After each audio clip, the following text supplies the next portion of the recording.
y'all come along and make a Bible bag with me. We're going to need 4 things. You're going to need your main fabric, lining fabric, your interfacing of your choice. I like a bulky interfacing, and a ribbon. Then we are going to measure your Bible. Everybody's Bible is different, but please allow enough for seam allowance and thickness of your Bible. Always go over. Then we're going to cut the fabric. We're going to check and make sure it will fit. I just used my first layer to kind of do everything else. This is my lining fabric. When you get to your interfacing, always go bigger because you will go back and cut it, which you will see later.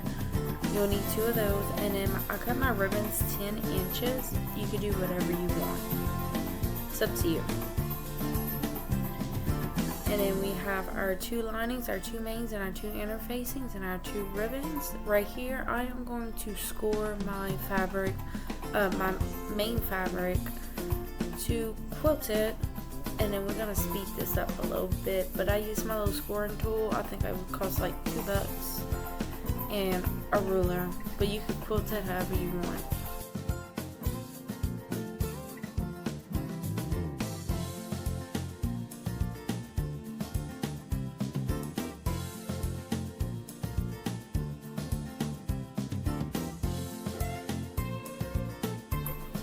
I am scoring mine in like basically diamonds, like crisscrosses.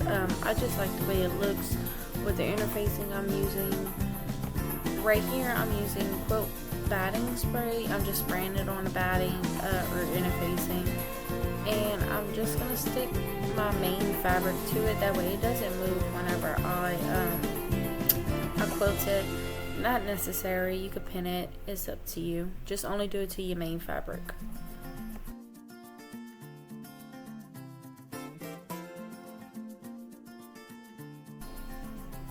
And then we are going to come and we are going to quilt it. I recommend going kind of slowish.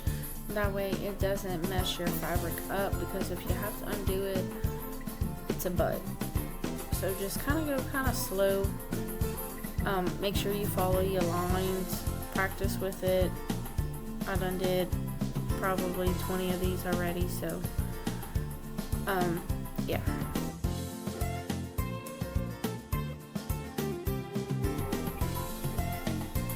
And don't worry about the little strings. You don't have to cut those off, because we're going to cut those off after we're done. And then you're going to repeat it for your other one.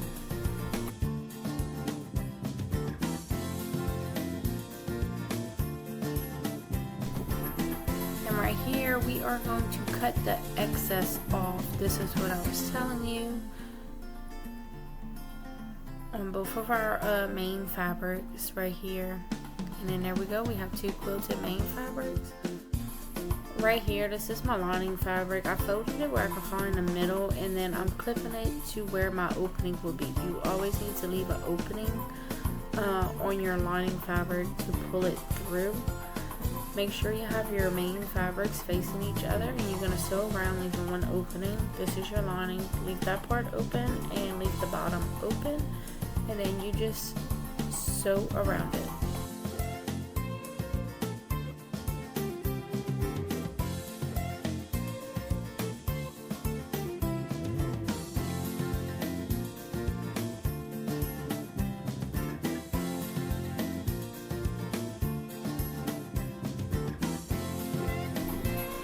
Where my clip is, that's where I'm going to start sewing all the way to the bottom, and I'm going to repeat this on the side. That hole is going to let us pull our fabric through, and it's a necessity.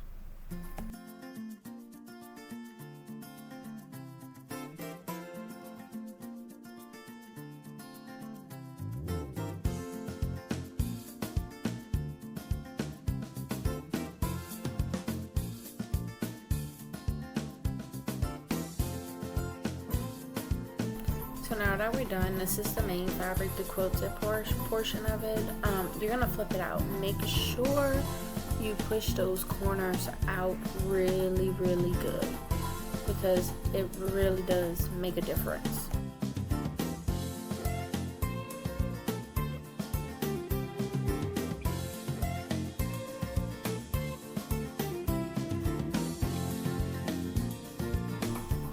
And you're gonna find a middle right here, and you're gonna clip it on both sides. This is for your ribbon.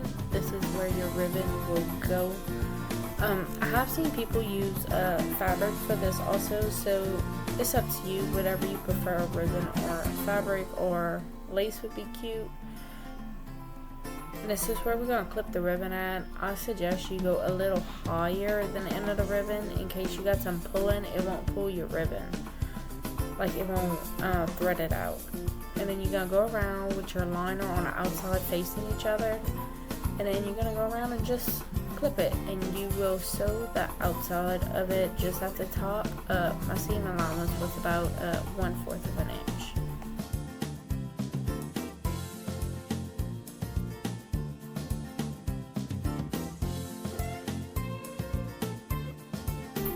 This portion is kind of bulky, depending on what interfacing you're using, so just go slow. Make sure your fabric's not pulling anyway.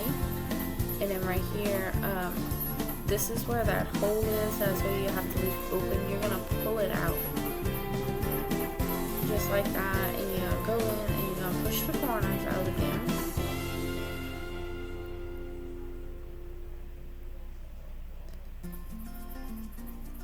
Make sure they're pushed out really good, and then we're going to sew this opening closed. Fold in your fabric right there, where it's not the rough edges,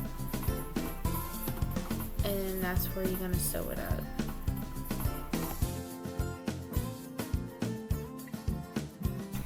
And I am using straight stitches for everything, no zigzags. I find straight stitches hold up really good for these, but you can use whatever you prefer. This is done. You're gonna push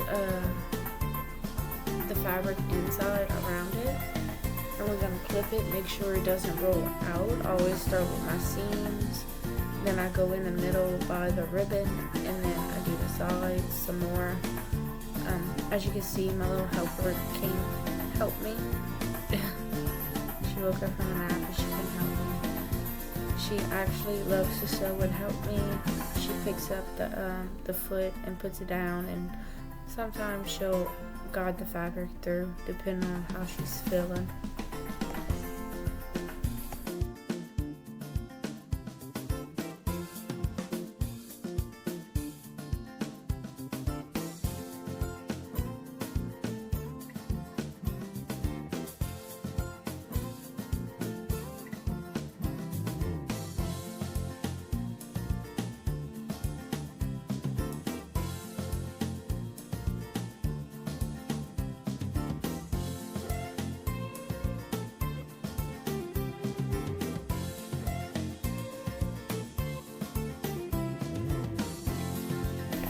Right here, you're gonna go in and sew it around the top. Make sure your ribbons aren't inside of it. It's on the outside. Back stitch on the first portion and the ends. Once again, I'm using about a 1/4 seam allowance. That way it doesn't roll too much. I wouldn't go any bigger than 1/4 of an inch, honestly, because you don't want your fabric to roll. And like I said, just make sure those ribbons are on the outside and not folded in the inside while doing this.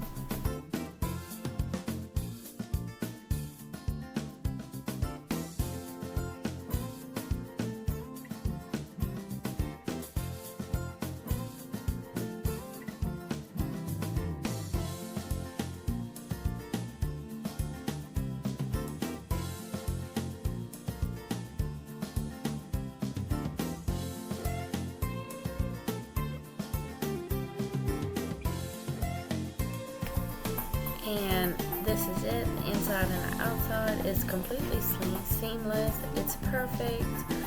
You go ahead and tie your bow however you want it, put your Bible in it or your book or whatever you made. I have made Bibles sleeves, book sleeves, iPad sleeves, Kindle sleeves. It's totally up to you.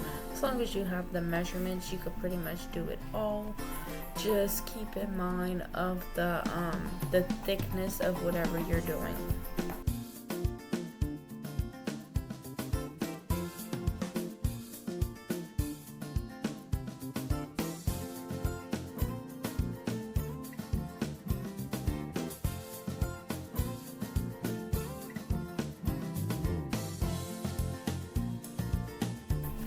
these are available at my shop at babybashco.com, on my Etsy shop, Baby Bash & Co., and you can follow me on Facebook. Thank you.